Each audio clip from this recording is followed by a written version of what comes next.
మిక్కిలి ప్రేమిస్తున్న ప్రభువా యేసయ్యా, నీకు వందనాలు. నీకు కోట్లాది స్తుతులు చెల్లిస్తున్నాను.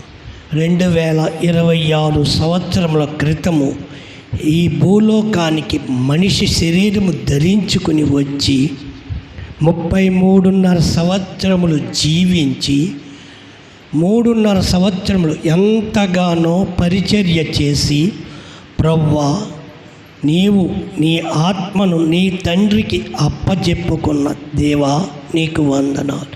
మేమైతే ఆత్మను అప్పచెప్పడం కాదు, ఈ క్షణము మేము రమ్మంటే ఈ లోకం విడిచి ఆ లోకానికి రావాల్సి, కానీ నువ్వైతే మాత్రం నీ తండ్రి చిత్తము నెరవేర్చి ఈ లోకంలో ఎంతగానో నాలాంటి పాపులను, నాలాంటి దుర్మార్గులను రక్షించి, ప్రభువా ఈ జీవితాన్ని మలిచిన ప్రభువా యేసయ్యా, నీకు కోట్లాది వందనాలు చెల్లిస్తున్నాను. ఈ శుభ శుక్రవారం దినమున నీ పాద సన్నిధికి రావటానికి నాకు ఇచ్చినందుకు నీకు వందనాలు చెల్లిస్తూ, మహిమ ఘనత ప్రభావములు నీకు ఆరోపిస్తూ, నేను తగ్గించబడాలి, నువ్వు హెచ్చించబడాలి, కాబట్టి నీకు కోట్లాది వందనాలు చెల్లిస్తున్నాను తండ్రి. ఆమేన్. యేసు సిలువలో పలికిన 6వ మాట. యేసు ఆ చెరకను పుచ్చుకొని సమాప్తమైనది చెప్పి తల వంచి ఆత్మను అప్పగించను.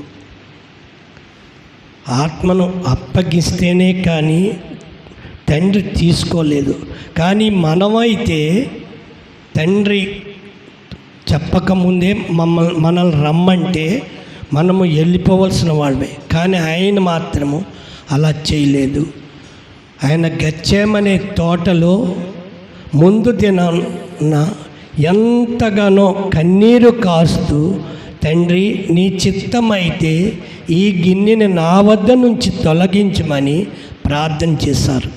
అటువంటి ప్రార్థన చేసిన ఆయన కడకి సమాప్తము చేయటానికి, నెరవేర్చడానికి వచ్చిన ఆయన ఎంతగానో సిలువలో 6వ మాట.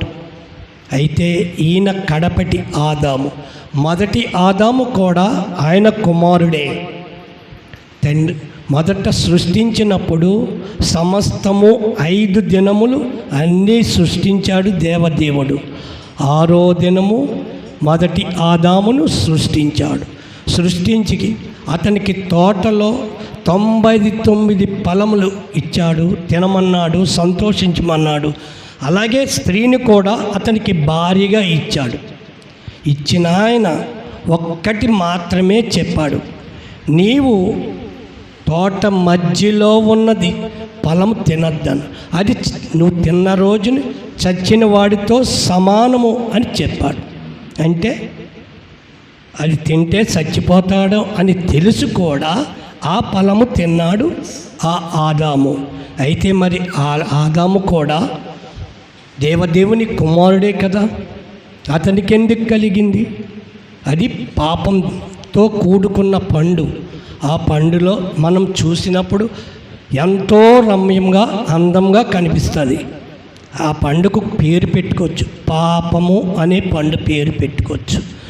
ఆ పాపం అనే పండు ముట్టుకుని తిన్నాడు కాబట్టి ఆదాము నశించిపోయాడు, చనిపోయాడు. అలాగే తర్వాత అది పూర్తయింది, ఆ కాలం అక్కడితో పూర్తయిపోయింది. తిరిగి మరలా అబ్రామును పిలుచుకున్నాడు. అబ్రాముని ఏమన్నాడు దేవదేవుడు? నాకొక మంచి స్నేహితుడు అన్నాడు. అయితే ఆ మంచి స్నేహితుడు బలులు అర్పించాడు. దేనికి? పాప పరిహారార్థ బలులు, అలాగే రకరకాల బలులన్నీ అర్పించాడు, బలిపీఠాలు కట్టాడు. కానీ అబ్రాము కూడా ఒకనాడు మామూలుగా చనిపోయాడు. అటువంటి అబ్రాము మరి మంచి స్నేహితుడే కదా, ఉదయాన్నే ఆయనకి అప్పు చెప్పినోడే కదా. కానీ అబ్రాము కూడా మామూలుగా మనిషిలాగా వెళ్ళిపోయాడు. మోషే నా ఇల్లంతటిలో నమ్మకస్తుడు అన్నాడు దేవదేవుడు. మరి మోషే కూడా ఒకనాడు పర్వతంపై లోకాన్ని విడిచిపెట్టి వెళ్ళిపోయాడు. మరి మోషే తన ఇల్లంతటిలో నమ్మకస్తుడు అన్నాడు. అటువంటి మోషే కూడా నిద్రించవలసి వచ్చింది. అది కూడా మరణమే. అబ్రాముది మరణమే, ఆదాముది మరణమే. కానీ ఈ మరణాలు ఏవి కూడా దేవదేవుడు అడగక ముందే వాళ్ళు వెళ్ళిపోయారు. అలాగే దావీదు అన్నాడు. దావీదు ఏమన్నాడు? నేను మనుషులు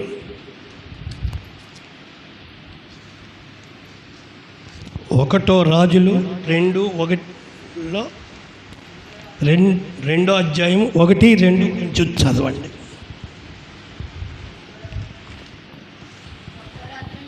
1 రాజులు 2:1-2 చదువు.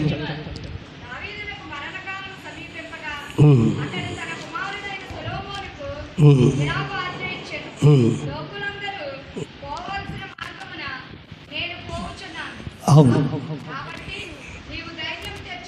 చాలమ్మా, చాలు. ఏమన్నాడు దావీదు? మరి దావీదు కూడా దేవుడు ఉదయానుసారుడు కదా. దావీదు ఆయన మాట నెరవేర్చాడు కదా. కానీ దావీదు కూడా ఏమన్నాడు? లోకులు అంటే మనము లోకులమే. మనము ఏ రోజును ఎప్పుడు వెళ్ళిపోతామో ఎవ్వరికీ తెలీదు. ఆయన దావీదు లోకుల ప్రకారం నేను వెళ్ళిపోతున్నాను అని తన కుమారుడైన సొలొమోనుకి చెప్పాడు. మరి కానీ యేసు ప్రభువారు ఏం చెప్పారు? నువ్వు అప్పచెప్పినది నేను పూర్తి చేసి నీ చిత్త ప్రకారం నేను నెరవేర్చి నీ సన్నిధానానికి చేరాలంటే నన్ను నీ చేతులకు అప్పచెప్పుకుంటున్నానని ప్రభువారు తండ్రితో చెప్పారు. అప్పుడు తండ్రి చెప్పిన ప్రకారము లేఖనములు నెరవేర్చాడు ఆయన. అలాగే తండ్రి తనకు అప్పగించిన పని సమాప్తం చేశాడు. ఆయన శిలువ మరణం గూర్చి ప్రవచనములు సమాప్తం చేశాడు. ధర్మశాస్త్రమును సమాప్తం చేశాడు. ఒక్క ఉదాహరణ చెప్పు. ఇప్పుడు అయ్యగారు ఉన్నారు, ఆయన కుమారుడు ఉన్నారు. 4 సంవత్సరాలు ఎక్కడ చదువుకోవాలి? చాలా దూరం, అనగా సుమారు 800 కిలోమీటర్ల దూరంలో ఆయన ఉన్నారు. తండ్రి కాదని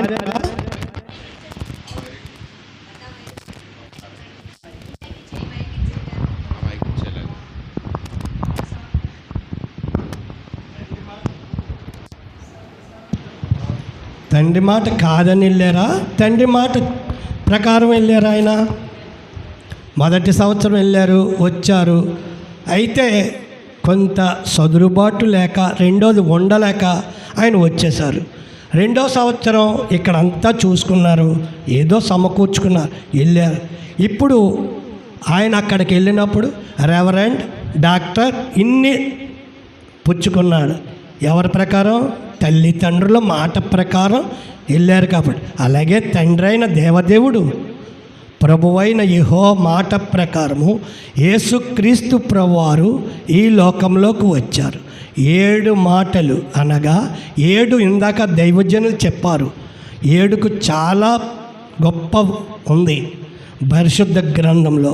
మొదట దేవుడే చెప్పాడు, 6 దినములు మీరు పని చేసుకోండి, సంపాదించుకోండి, కానీ 7వ దినము విశ్రాంతి తీసుకోండి అని ఆయన చెప్పారు. అలాగే 7కి అంత ప్రాముఖ్యత ఉన్నది. అటువంటి దేవదేవుడు చెప్పిన ప్రకారం ఆయన 7 మాటలు పలికి తన పని పూర్తి చేశారు. అది కూడా ఆఖరి దినాన, అనగా ఈ శుక్రవారం దినాన సిలువ వేశారు ఆయన్ని. సిలువ వేసినప్పుడు 3 గంటల సమయంలో ఆలయంలో అడ్డుతెర తొలగిపోయింది, చిరిగిపోయింది. ఎందుచేతన? ఆయన ఆత్మ దేవుడి సన్నిధికి వెళ్ళి అంతవరకు ఆలయంలో మహిమతో నిండి ఉంది.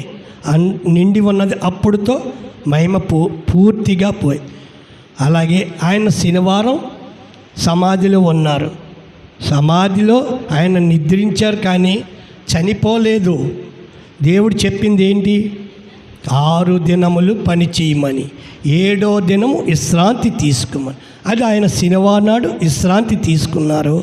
ఆదివారం తిరిగి లేచి 40 దినములు ప్రతి మనిషికి కనిపించి, నేను బ్రతికే ఉన్నాను రా బాబు, మీ గురించి నేను సిలువ వేయబడ్డాను, మీ పాపాలు ఒప్పుకొని క్షమాపణ పొందండి అని దేవదేవుడు ఎంతగానో బోధించారు.